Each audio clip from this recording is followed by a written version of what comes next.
방역 정책상 교회를 모임을 규제를 많이 합니다.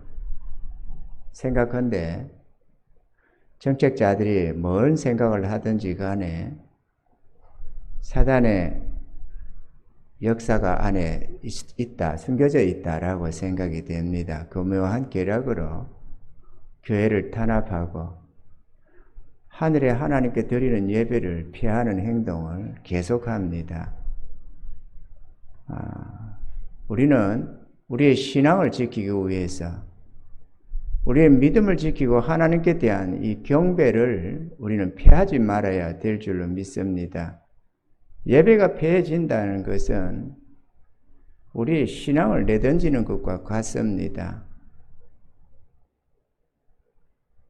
로마 시대에는 자신의 생명을 던져서 항거했고 일제 압제 때에도 믿음들을 지키기 위해서 주길철 목사 같은 분은 못 위로도 걸었고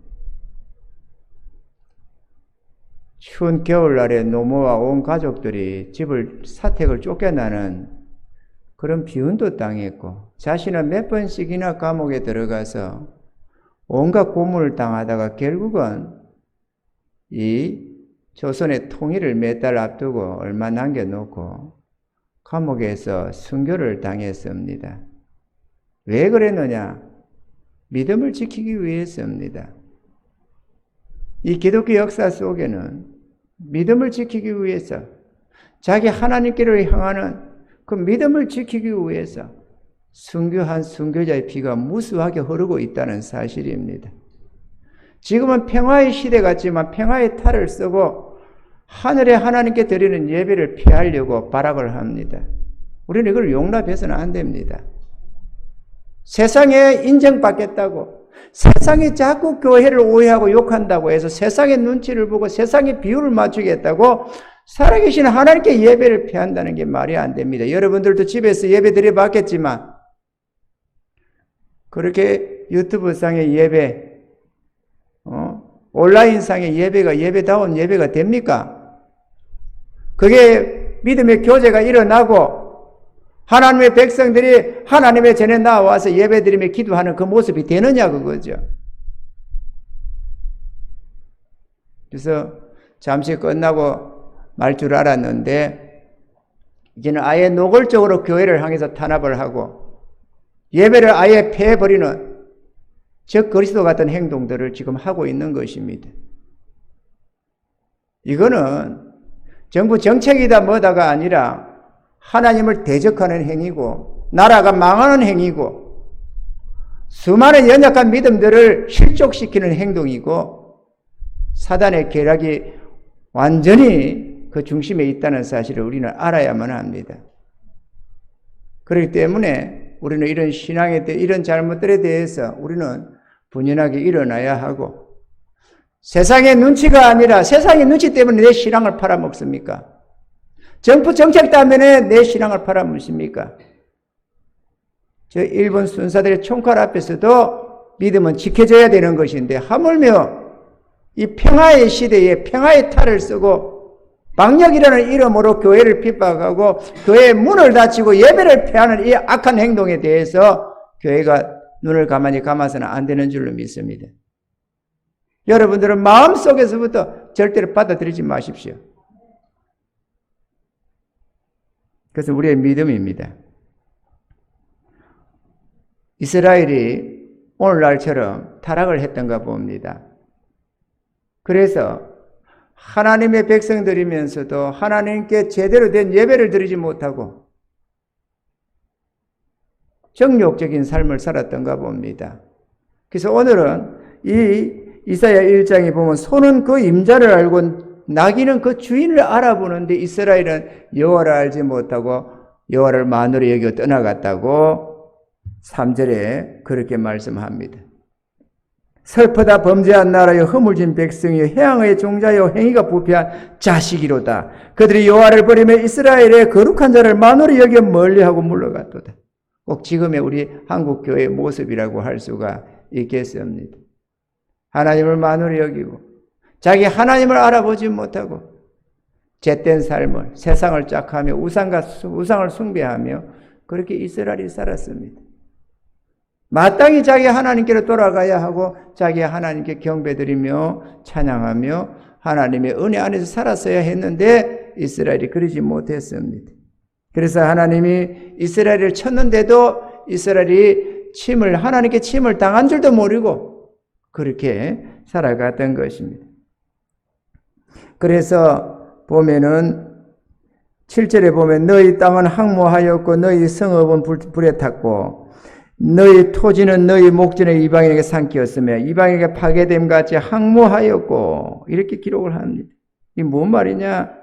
하나님이 이스라엘을 이방에도 붙이고 또 하나님께서 징벌을 가해서 비를 제대로 내려주지 않고 가뭄을 치며 온역을 치며 여러 가지로 이렇게 했더니만 이스라엘이 황폐화되고 이방에 포로되고 이렇게 했다는 것입니다.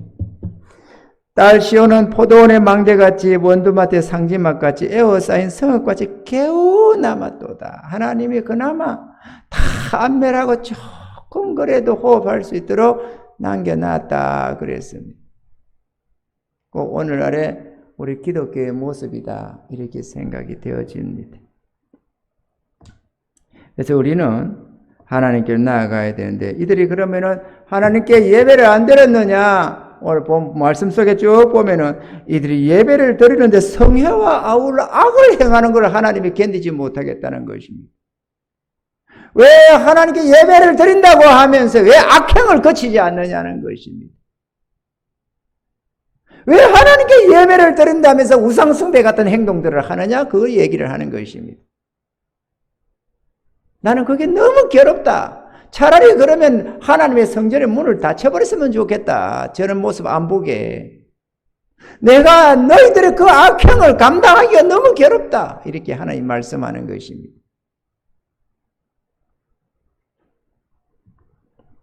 깨닫는 은혜가 있으십시다. 그래서 하나님 앞에 을을 배우고 선을 행하고 우리 하나님의 백성답게 그렇게 살아갈 것을 주님이 말씀하고 있습니다. 할렐루야. 18절에 보니까 여호와께서 말씀하시되 오라 우리가 서로 변론하자. 너희 죄가 주홍 같을지라도 눈과 같이 희어질 것이요 진홍같이 붉을지라도 양털같이 되리라. 그러니까 죄가 많아서가 문제가 아니다. 그 죄됨을 가지고 하나님 앞에 나와라. 그러면 내가 깨끗이 씻겨줄 것이다 라고 말씀을 하는 것이죠. 너희가 절겨 순종하면 땅의 아름다운 소산을 먹을 것이요 너희가 거절하여 배반하면 칼에 삼키우리라. 여호와의 입의 말씀이니라. 하나님 뜻에 순복하면은 하나님이 주시는 참된 평안과 풍요를 맛보며 살아갈 것이지만 하나님의 하늘의 하나님을 대적하고 거역하면 결국은 너희가 다 망하게 될 것이다. 아멘이죠. 하나님을 거역하고 살아남은 국가나 민족이 없습니다. 우리는 하나님 앞에 마음 들여서 그 은혜 속에서 늘 살며 하늘의 하나님을 찬양하며 세상 그 어떤 것이 아니라 자기 하나님을 의지해서 감사하며 남은 생애를 살아가시는 복된 삶이 되기를 바랍니다. 우리는 오늘 이 본문에 입각해서 죄 문제를 해결하라 라는 주제로 몇 말씀 살펴보고자 합니다. 우리 모두는 하나님 앞에 죄인입니다. 마음이 오염되어 출생하고 정욕과 죄 때문에 수많은 범죄를 저지르며 살아갑니다. 하늘의 하나님을 향하여 죄를 짓고 이웃을 향하여 우리는 많은 죄를 짓습니다. 근데 이 죄 문제가 해결이 되어져야 한다라는 것입니다. 죄 문제가 해결되어져야 어려우신 하나님 앞에 담대히 나아갈 수가 있는 것입니다. 아멘이죠? 이 죄 문제가 해결됨에 있어서는 두 가지가 있습니다. 첫째는 우리가 지은 죄값이 해결되어져야 합니다. 죄를 지었으면 그에 상응하는 값이 지불되어져야 합니다. 그런데 이 죄의 문제가 해결이 되지 않고서는 하나님과의 관계가 정상화되지를 못한다는 사실입니다. 이사야 오늘 본문 1장 15절에 보면은 너희가 손을 펼 때에 내가 눈을 가리우고 너희가 많이 기도할지라도 내가 듣지 아니하리니 이는 너희의 손에 피가 가득함이니라. 너희 손에 피가 가득하다. 다시 말하면 죄된 것이 너무 많다. 죄된 것이 많기 때문에 너희가 하나님을 향하여 기도할지라도 내가 눈을 가리우고 귀를 기울이지 않겠다. 응답하지 아니한다라는 것입니다. 그렇기 때문에 죄 문제를 해결하라는 것입니다. 오래전에 아프리카의 한 작은 마을, 오지 마을에 전염병 같은 것이 돌기 시작해서 병이 돌았습니다. 막 이래저래 탈이 생기면서 문제가 생기더니만 애 어른 할 것 없이 몇 주가 지나가니까 점점 더 심해져 가서 심지어는 죽어나가는 사람들이 있기 시작했습니다. 그래서 좀 큰 도시에서 조사를 하러 나왔습니다. 이 문제가 상당히 심각한지라. 나와서 조사원들이 조사를 하는데 별 문제는 없어 보이는데 가만히 조사를 찬찬히 해보다 보니까 식수가 오염이 됐더라는 것이죠. 그래서 식수의 근원지를 살펴보러 가는데요. 그 마을은 저 산 계곡에서 흘러내려오는 물줄기를 식수로 삼고 있었습니다. 그래서 그 상수원에 올라가서 보니까 아무 문제가 없어 보이는 겁니다. 그래서 거기에 이제 이 물에 잠수부들을 한 내려보내서 물속을 한번 살펴봐야 되겠다 해가지고 잠수부를 내려보냈습니다. 내려갔더니만 잠수부가 살펴뒤집어보고는 올라와서 보고를 하는데 깜짝 놀랄 일이 있었습니다. 큰 멧돼지가 새끼 돼지들과 물에 빠졌던가 봅니다. 그래가지고 이 돼지들이 이 물줄기, 이 상수 내려오는 물줄기 그 안에 끼어 있었던 거예요. 그래가지고 이 새끼 이 수원 입구에 딱 끼어 있으니까 겉으로는 멀쩡해 보이는데 문제는 그 썩은 사체를 통과하면서 물이 오염이 돼서 내려갔던 것이죠.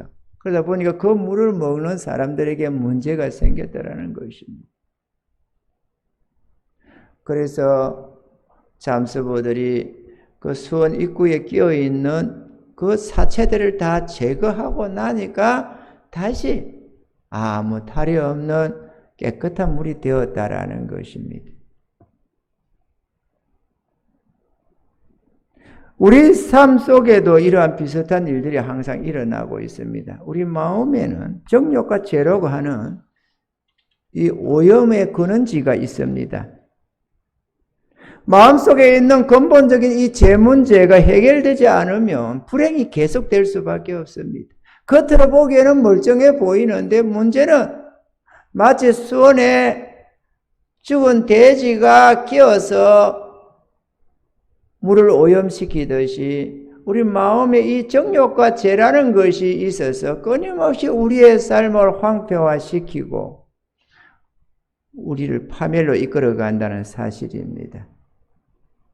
이 같은 문제는 회개하고 주님을 영접하여 죄 문제를 해결해야만 복의 근원 되신 하나님께로부터 모든 은혜가 공급되고 삶이 아름다워진다는 사실입니다. 할렐루야. 두 번째로는 예수를 믿어야 합니다. 예수를 믿는다고 할 때 회심과 신앙이라고 하는 것이 포함이 되어 있습니다. 이 회심, 하나님께로 돌이킨다 그런 얘기인데 여기에 회개가 있습니다. 회개. 회개는 우리 자신이 허물 많은 죄인임을, 하나님 앞에 범죄한 인생임을 깨닫고 뉘우치며 하나님 앞에 자신의 죄됨을 고백하는 것입니다. 로마서 3장 10절로 12절에 보면 기록한 바 의인은 없나니 하나도 없으며 깨닫는 자도 없고 하나님을 찾는 자도 없고 다 치우쳐 한 가지로 무익하게 되고 선을 행하는 자는 없나니 하나도 없도다. 의인이 없다. 이렇게 말씀을 합니다. 계시록 3장 19절에는 물은 내가 사랑하는 자를 책망하여 징계하노니 그러므로 내가 열심을 내라 회개하라 라고 했습니다. 하나님은 우리들이 자신의 죄를 자복하고 회개하면 모두 다 용서해 주신다고 말씀을 하시는 것입니다. 좀 울리나요? 괜찮나요?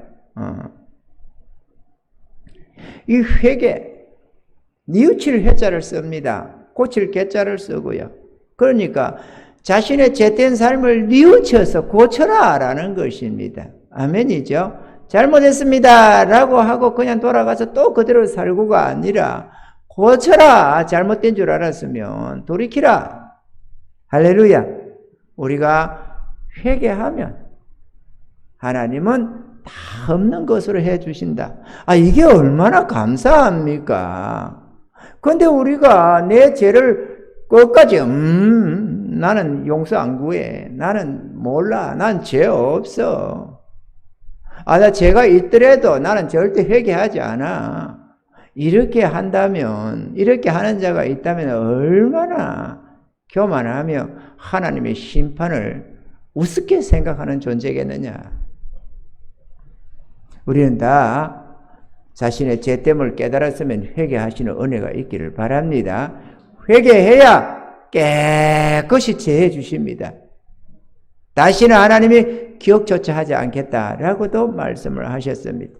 우리가 지은 죄가 아무리 많아도 우리는 기억할지라도 하나님의 심판 앞에 섰을 때에 우리의 죄가 아무것도 기록되지 않는 그러한 하나님의 은혜를 맛보게 되는 것입니다. 그렇기 때문에 우리의 죄는 반드시 회개해야만 하는 것입니다. 아멘이죠? 그래서 우리 주님께서 또 세례 요한이가 첫 번째 하신 말씀이 회개하라. 천국이 가까웠느니라 라는 것입니다. 두 번째 회심을 해야 합니다. 이 하나님께로 돌이켜야 한다라는 말씀입니다. 이사야 55장 7절에 악인은 그 길을 불의한 자는 그 생각을 버리고 여호와께로 돌아오라. 그리하면 그가 긍휼히 여기시리라. 우리 하나님께로 나아오라. 그가 널리 용서하시리라. 이 여호와께로 돌아오라. 이게 회심이라는 것입니다. 돌이킬 회자. 마음 심자. 그러니까 마음을 하나님께로 돌이키라. 하나님을 등지고 세상을 짝하고 살던 우리의 마음을 하나님께로 돌이키라. 하나님을 앙망하며 하나님의 은혜를 바라보며 자기 하나님을 사랑하며 하나님께로 나아가야 된다. 아멘이죠. 세상을 짝하던 마음을 하나님께로 돌이키시는 은혜가 있기를 바라고 하나님을 등지고 살던 그 삶에서 하나님을 향하여 바라보며 사는 그런 은혜가 있기를 바랍니다. 주님 십자가 좌우편에 강도 둘이가 똑같이 십자가에 달려 죽어가고 있었습니다. 그런데 우편 강도는 죽어가는 그 6시간 동안에 가만히 정신 차리고 보니까 자기 옆에 계신 분이 구세주이신 줄 알았던 것입니다. 그리고 가만히 생각하니까 자신과 이 자기 두 죄인 죄수들과 이분은 차이가 있다라는 거지. 똑같이 십자가에 달려 죽어가고 있는데 자기들 둘이는 온갖 흉악하는 죄를 지어서 죄값을 당해서 지금 심판을 받는 것인데 비해서 옆에 달려 있으신 이분은 죄 없으신 분인 줄 알았다는 것입니다. 인류를 구원하기 위해서 대신 십자가에 매달리신 분이신 줄을 알았더라는 것입니다. 자기의 죄된 것을 깨닫고 보니까 앞에는 그냥 악다구니 쓰면서 흉악하게 살아갔는데 가만히 깨달음이 오면서 내가 참 흉악한 죄를 지어서 이렇게 십자가에 달려 죽을 수밖에 없는 나는 죄인이었구나라는 걸 깨달았습니다. 그래서 회개했습니다. 회개했어요. 나를 불쌍히 여기라고. 나를 생각해 달라고. 우리는 너나 나는 마땅히 형벌을 받을 짓을 했으니까 우리는 받는다 라는 속에서 저주받아야 마땅한 자신들의 죄를 회개했습니다. 우리 모두 다 하나님 앞에 회개해야 될 줄로 믿습니다. 내가 뭐 대단한 죄를 지었느냐? 죄가 뭔지를 몰라서 그렇습니다. 하나님께서 여러분의 마음속 깊숙이를 보여주셔서 정말로 벌레보다도 못하고 구더기보다도 못하고 소, 돼지보다도 못한 존재임을 깨달아하는 은혜가 있기를 바랍니다. 그런 흉악한 죄인을 하나님이 값없이 용서를 해주시는 것입니다. 고개 빳빳이 들면서 감사해요 이렇게 할 종류가 아니라는 사실을 알아야 될 줄로 믿습니다. 그리고 이 우편 강도는 주님을 고백했습니다. 하나님의 아들이심을 고백했습니다. 당신의 나라에 이를 때에 나를 기억하소서. 나를 생각해 주소서. 당신의 나라, 바로 저 하늘나라가 그분의 것임을 알았던 것입니다. 영원한 하늘의 왕권을 가지신 분임을 알았다는 것입니다. 그게 영접이라는 것입니다. 우편 강도는 자기의 죄를 회개했고 주님을 영접했습니다. 마음으로 모셔드렸습니다. 그랬더니만은 그는 네가 오늘 나와 함께 나그네에 있으리라 주님의 은혜를 입고 그렇게 죽어갔습니다. 오늘날까지 2000년이 지난 지금까지 그는 주와 함께 나그네에서 온갖 기쁨을 맛보며 살아가고 있을 것입니다. 할렐루야. 좌편에 강도가 있었습니다. 이 강도는 우편 강도가 회개하는 것을 보면서도 이는 회개하지 않았습니다. 우편 강도가 주님을 모셔드리는 마음에 모시고 주의 은혜를 구하는 걸 보면서도 저는 끝까지 그러지 않았습니다.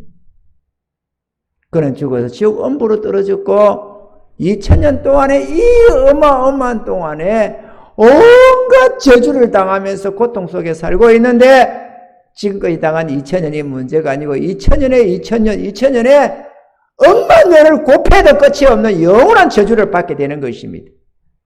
그 한순간의 그 선택, 그 회개하고 안 하고의 차이가 이렇게 끔찍하고 마음을 하나님께 돌이키느냐 안 돌이키느냐 주님을 영접하느냐 아니냐가 이렇게 큰 차이를 내는 것입니다. 강도면 강도지 대단한 차이가 뭐가 있겠습니까? 다만 자신이 강도라는 사실을 깨닫고 회개하는 것과 하나님의 용서를 구하고 주님을 모셔드리는 게 중요한 것입니다. 아멘이죠. 그렇게 할 때 하나님은 아무 공로 없이 대가 없이 은혜를 베푸시겠다고 약속하는 것입니다. 할렐루야. 우리 하나님은 우리의 삶의 모든 행적을 소상히 알고 계십니다. 숨긴다고 숨겨지는 게 아니고 감춘다고 감추어지는 것이 아닙니다. 주님 앞에 낱낱이 구하고 아뢰면서 용서를 구하고 주의 은혜를 구해야 하는 것입니다. 아멘. 그리하면 우리 하나님께서 다 용서해 주시고 탕감해 주시고 은혜를 베풀어 주신다고 말씀하는 것입니다. 세 번째, 예수님을 구원의 주님으로 믿고 영접해야 합니다. 구원의 주님을 믿고 주님의 구원을 믿고 그분을 나의 구주로 모셔드려야만 합니다. 우리의 죄값은 예수님이 다 지불해 놨고 우리의 의도 예수님이 다 이루어 놨습니다. 하나님은 예수 공로로 우리에게 값없는 구원을 주고 계십니다. 우리가 이 은혜를 믿음으로 받아야만 합니다. 아멘이죠? 그리고 구원의 주님을 나의 구주로 모셔드려야만 합니다. 주님을 믿는다고 하는 많은 사람들 중에서 주의 구원은 믿으면서도 주님으로는 영접지 않으려고 하는 이들이 많이 있습니다. 주님의 구원을 믿는 것과 주님을 영접하는 것은 세트인데, 같은 뜻인데, 주님의 구원은 믿겠는데, 주님을 주님으로는 영접지 않겠다는 것입니다. 왜? 내가 주인 노릇하고 싶어서. 주님께 순복하기 싫다는 이유로 주님을 영접지 않겠다는 것입니다. 그러면 구원은 왜 믿으려고 하느냐? 그거는 천국 가야 되니까. 이렇게 생각을 하는 것입니다. 그 같은 사람들은 성경의 말씀을 새겨들어야만 합니다. 요한복음 1장 9절로 13절에 참빛 곧 세상에 와서 각 사람에게 비치는 빛이 있었나니 그가 세상에 계셨으며 세상은 그로 말미암아 지은 바 되었으되 세상이 그를 알지 못하였고 자기 땅에 오매 자기 백성이 영접지 아니하였으나 배척했다는 거죠. 영접지 아니했다. 배척했다. 영접하는 자 곧 그 이름을 믿는 자들에게는 하나님의 자녀가 되는 권세를 주셨으니 이는 혈통으로나 육정으로나 사람의 뜻으로 나지 아니하고 오직 하나님께로 난 자들이니라.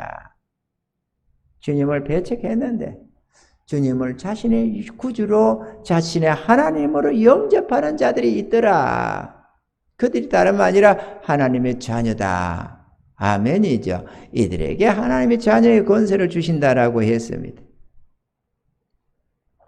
엄밀히 말해서 마음에 주님이 계셔야만 하나님의 성전이 되고 신부된 교회가 되는 것이요 주님의 참 제자가 되는 것입니다. 아멘이죠. 주님을 영접해야 됩니다. 지난날에 주님 없는 왕노릇하던 잿된 삶은 이제 버려야만 하고 회개하고 돌이켜 주님을 모시고 남은 생애를 주와 함께 동행해가는 복된 은혜자들이 다 되시기를 주님을 축원합니다. 마지막으로 구원받은 주의 성도들은 주님의 다스림을 받아야 합니다. 영접했다고만 되는 게 아니고 그 다음에는 그의 통치를 받아야 한다. 주님을 영접하여 성령으로 인도함과 다스리심을 받아야만 합니다. 여러분, 내가 주일날에 한 번 와서 혹은 예배 때 한 번 와서 주여 이렇게 한번 고백하는 주님이 되지 마시고 늘 일상 속에서 주님을 모시고 사는 은혜가 있기를 바랍니다. 답답한 일이 있으면 주님께 구하고 아뢰고 뭔가 문제가 있으면 하나님께 해결책을 구하고 도움을 청하고 또 무슨 일을 당할 때 내가 어떻게 무엇을 어떻게 선택을 할 것인가에서 내 마음대로 내 기분대로 내 뜻대로 결정하지 말고 이럴 때 주님이 뭐라고 하시는지를 생각해내야 합니다. 아멘이죠? 우리의 삶을 전체적으로 지시하시는 말씀이 성경에 있습니다. 이 성경 속에서 이럴 때는 내가 어떻게 행동해야 되고 저럴 때는 어떻게 판단해야 되는지를 성경에 기록을 하고 있습니다. 그렇기 때문에 주의 백성들이 주님의 뜻대로 살려면 성경 말씀을 봐야 하고 또 뭔가 행동을 하기 전에는 주님의 뜻을 헤아려야만 합니다. 그게 주인을 따르는 종들의 모습이기 때문에 그렇습니다. 아멘입니까? 또 우리 속에 이 잿된 죄성이 다 회개했다고 다 사라지는 게 아니고 가라지와 엉겅기가 안에 항상 그 찌꺼기 같은 것이 남아 있습니다. 본질적으로 주님이 주의 용서를 하나님의 용서를 입어서 죄 값은 해결이 되어졌지만 정욕과 죄는 여전히 이 안에 좀 남아 있습니다. 아멘이죠? 그래서 그것이 자꾸 우리 삶을 가만히 냅두면 황폐화시키는 게 있습니다. 저 미국에 오래전에 수십 년도 더 전에 미국의 큰 기업들이 정부 허가를 받아서 독성 폐기물을 금속 용기에 꽉 채워가지고 이렇게 깊이 땅속 깊이 묻어버렸습니다. 그리고 묻어버리고 나서 이제 끝났다라고 생각을 했습니다. 그런데 세월이 지나가니까 이 독성이 얼마나 강했던지 금속 용기를 뚫고 이제 흘러나와 가지고 지표면으로 자꾸 빠져서면 나오는 것입니다.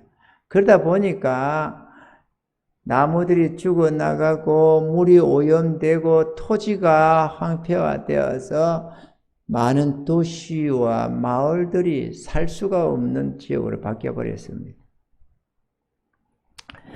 나이아가라 폭포 근처의 러브커넬이란 마을에서는 수많은 사람이 암과 같은 무서운 질병으로 목숨을 잃었다고 합니다. 지금까지도 많은 도시들과 마을들이 이 독성 폐기물의 매립의 대가를 지불하고 있다는 것입니다. 그 문제가 뭐냐? 이 독성 폐기물이 너무 강했다는 것입니다. 너무 강했더라. 그래서 충분히 견고하다고 생각했던 금속 이 용기가 그걸 감당이 안 됐다는 것이죠. 그래서 나와서 오염을 시키기 시작하니까 폐기물 묻기 전보다 더 제거하는 데 문제가 생기고 문제를 해결하는 데 어려워졌다라는 것입니다. 애초에 제대로 처리했으면 좀 더 나았을 것을 간단히 생각하고 하다가 그 큰 대가를 지금까지도 지불하고 있다라는 것입니다. 우리도 그것들 기업들과 같은 실수를 자주 저지르고 산다는 것이죠. 그 독성 폐기물에 해당될 만한 많은 것들이 있는데 우리 안에 미움이나 정오 같은 것들, 이런 것들은 우리의 마음을 황폐화시킵니다. 아무리 꽁꽁 묻어둬도 반드시 표면으로 드러나고 나타나게 되어져 있다는 것입니다. 아멘이죠? 그렇기 때문에 이런 오염 물질들은 미연에 제거해야 합니다. 어떻게 제거하느냐? 주의 용서와 사랑으로 용서해버리고 사랑해버리는 것입니다. 용서해야 합니다. 미움이나 정오 같은 것은 버려야만 합니다. 그거를 마음에 담아두고서 평안을 누릴 수 있는 인간이 없습니다. 그거는 절대로 감당할 만한 내용물이 아닙니다. 여러분, 집에다가 음식물 쓰레기 한 몇 주 더 봐요. 얼마나 냄새가 나고 벌레가 생기고 난리가 나는지 말이죠. 그 환경이 사람 살만한 환경이 아니잖아요. 그러면 그 독한 미움과 정오라고 하는 독성을 마음에 담아 놓고 사는데 이 몸뚱이가 견디겠어요? 그래서 하나님은 용서하라 라고 하는 것입니다. 원수도 사랑하라 라고 하는 것입니다. 내게 상처 주고 내게 해를 가한 사람들을 하나님의 사랑, 하나님의 용서 속에서 용서하시는 은혜가 있기를 바랍니다. 마태복음 6장 14절 15절에 너희가 사람의 과실을 용서하면 너희 천부께서도 너희 과실을 용서하시려니와 너희가 사람의 과실을 용서하지 아니하면 너희 아버지께서도 너희 과실을 용서하지 아니하시리라. 용서해야 합니다. 하나님의 이 태산 같은 죄 문제를 해결받고 용서받았다고 한다면 우리도 비록 그가 나한테 사죄하노라라는 말을 안 할지라도 하나님의 심판에 맡기고 용서해 버리시길 바랍니다. 그리해야 내가 삽니다. 아멘이죠.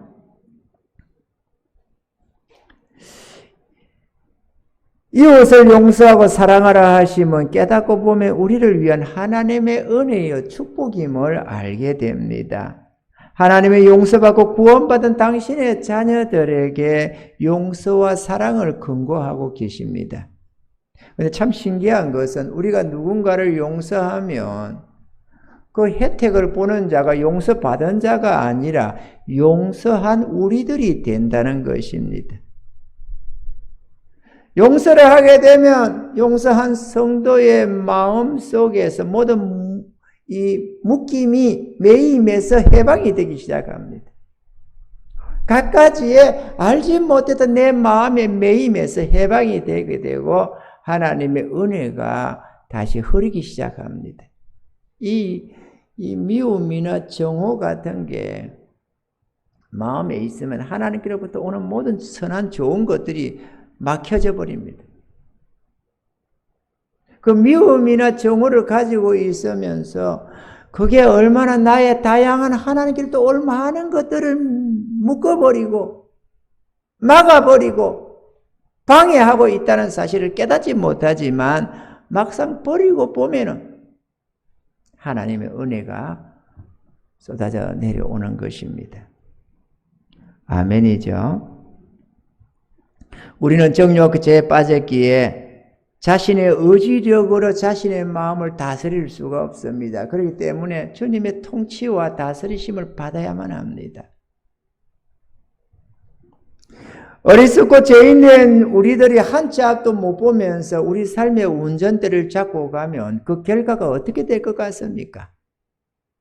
운전도 제대로 할 줄 모르는 서투른 사람이 자동차를 몰고 나가면 당연히 사고가 나는 것은 당연하고 생명이 위협하지 않겠어요? 자기도 위험하고 남에게도 위험을 가하는 것입니다.